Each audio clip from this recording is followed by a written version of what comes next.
Yo, what's cracking guys? It's Scotty here, aka Skits Drift. Welcome to another video. In this video today, I'm going to show you through my top 3 picks when it comes to meta builds in Project Diablo 2 Season 1, The Awakening. I've been in the season now for about 2 weeks, so I've had time for everything to settle. Some people are saying the server's been down for more time than they've been up, but let's not get into that. So these are my 3 picks. If you don't agree, feel free to leave a comment in the description below on what your 3 picks are, but some of these, in my opinion, are pretty overpowered. Now, if you do enjoy these builds, I would get in fast, because as the season progresses, these are going to become more common, and the prices for the items are going to go up as well. So guys, if you enjoy the video, make sure you jump in, subscribe, leave a like, and here we go.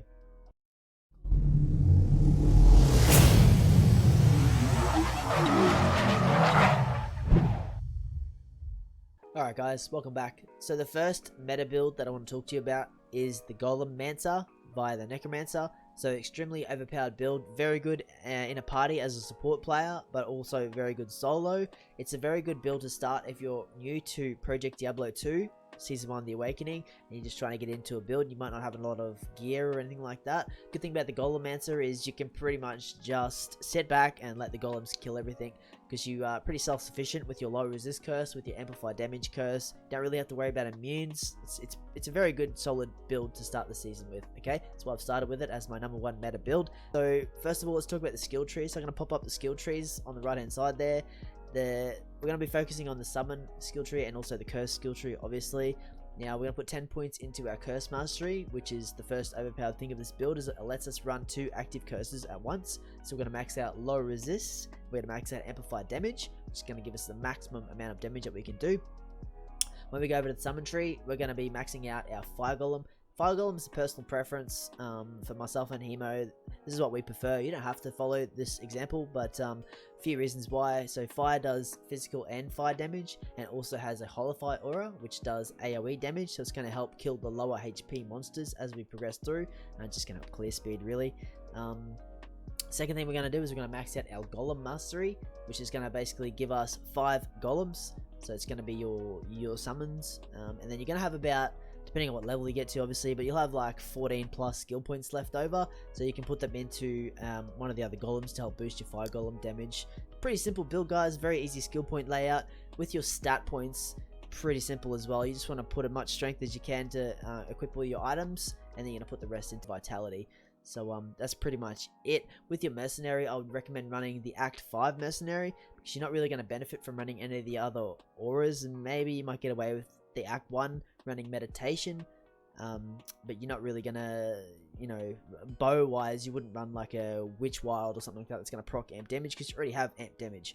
If you run the Act 5 merc, you get the might aura, which off the top of my head I think is a 200% increase to physical damage. And if you've seen my last video on the Act 5 mercenary, he can equip the full Immortal King set, so if you want to check that video out, it's gonna pop up in the right there.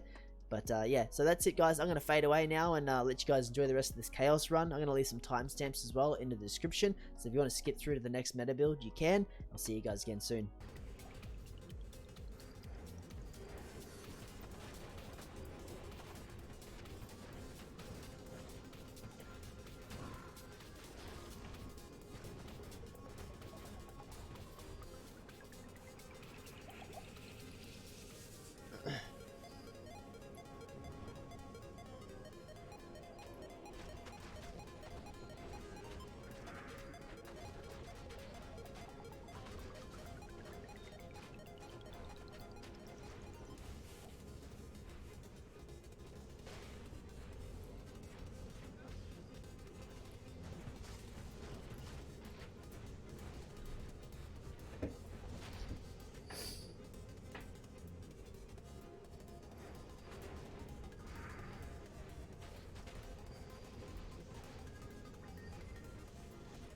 Blood Spirit.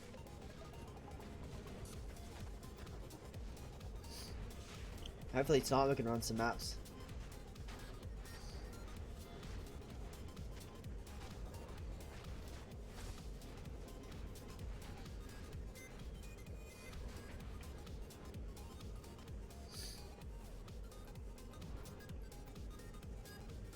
Try and get my sin to level 80 or something.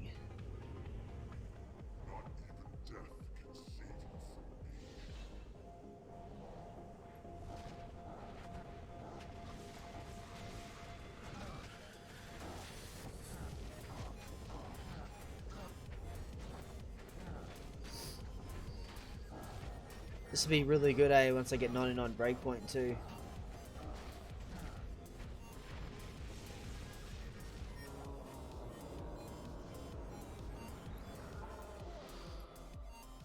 East peas. So the next meta build I'd like to talk to you guys about today is the Holy Bolt Paladin. So the Holy Bolt Paladin is extremely overpowered for a few reasons. Number one, it's again another party player, so it has lots of defensive, offensive auras that can help, you know, add value, add strength, add support to your team if you're playing in a group. Which, if you guys haven't worked out by now, Project Diablo 2 is structured more as a team game. It's quite, the content is quite difficult, especially when you get into the end game mapping. To sort of run it solo, so grouping up is definitely the best way to clear the content faster, and yeah, obviously faster clearing speed, more items found. So yeah, so the Holy Bolt Paladin is a really good party player. Now, skill trees for the Holy Bolt Paladin, it's going to pop up on the screen here. Very simple. Again, you just want to max out Holy Bolt. Obviously, you're going to max out the synergies, and you're going to put some 1-point wonders in. So you're going to go for your redemption, you're going to go for your salvation. Don't really need conviction at this stage, but there is a question I have for you guys. Please answer it in the comments if you know. But concentration aura, it boosted the damage of Blessed Hammer back in Lord of Destruction days, but does concentration aura boost Holy Bolt damage as well? If it does, oh my god, extremely overpowered. Just with standard gear, my friend Digit, he's doing about 2.5k per Holy Bolt, and he has 3 Holy Bolts, so it is quite strong. Now obviously Holy Bolt heals you and your party as well, so it's a very good support player in that sense. Here comes the next kicker.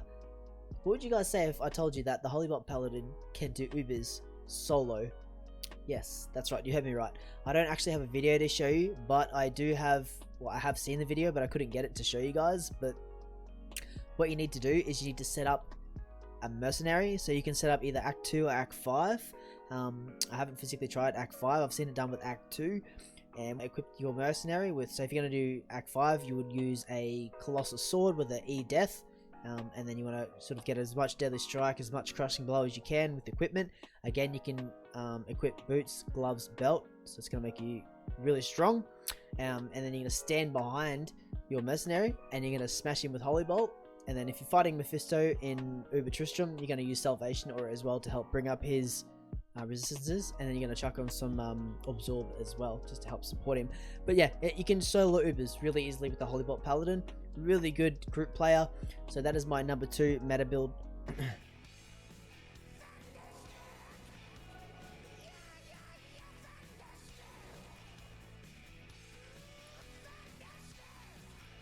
I still remember this song for the Holden ad. Oh, the factor of shit got me again.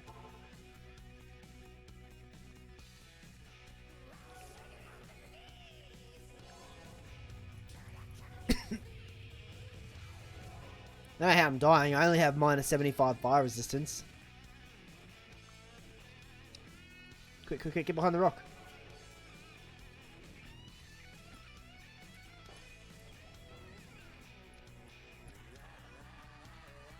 Alright guys, so the last meta build I want to talk to you about today, so last but certainly not least, is the Mind Blast Sin. So Mind Blast Sin is what I would call a sleeper build. So it hasn't really been discovered yet this season, but once it starts to gain traction, best believe it's going to be the best build of the whole season. It's really strong. So my friend Quinn Royal, shout out to him for letting us use his content for this video.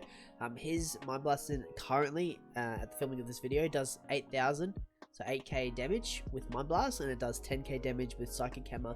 So Psychic Hammer is magic damage, and and Mind Blast is physical damage. So you have the two differences there. So it's actually very rare to come against a monster that's physical and magic immune. Extremely rare, actually. I think there's only like a couple of monsters that can spawn with it.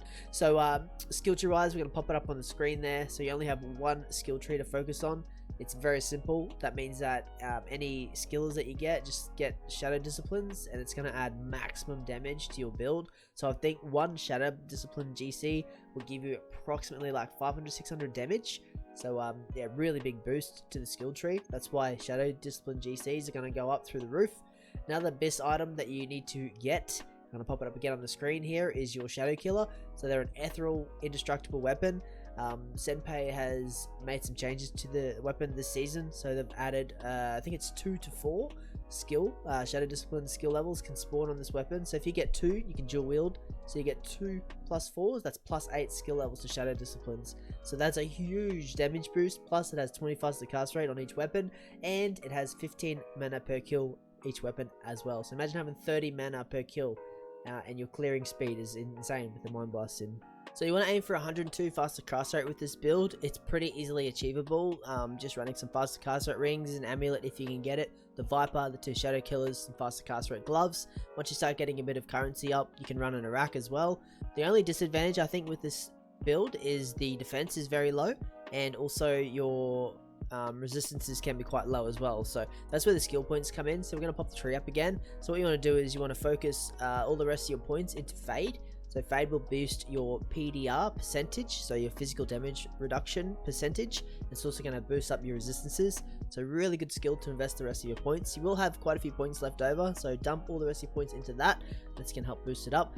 Running a Shoko is going to help as well. I think you can get 5% PDR in a Shoko now. So just to touch on items quickly, guys, for the 3 builds. I haven't spoken about it too much, but pretty much everything except for the Mind Blast Sin, you want to just aim for the set to begin with, the elite set. So for example, Necromancer, run the full Trang set, the Paladin, the Holybot Paladin, run the full Griswold set, aim for 75 faster cast rate with the Griswold set, and then upgrade to 125 from there. 125 with Holybolt, oh bro, insane. So yeah, and then obviously aim for 102 faster cast rate with your Sin, and just try and farm items along the way as you go. So guys, I hope you enjoyed this video. I certainly enjoyed making it for you guys. If you want to comment below a video you'd like to see me make sure you do that, and if you haven't yet, make sure you like this video and subscribe, and I'll see you guys in the next video. Peace.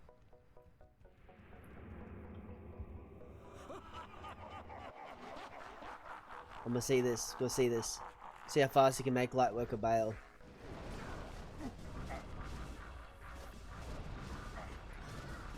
So the Shadow Warrior is tanking. The bow's shooting from a distance. Is Mind Blast physical damage? I feel like if you had a proc to cast amp damage would boost your damage too, wouldn't it?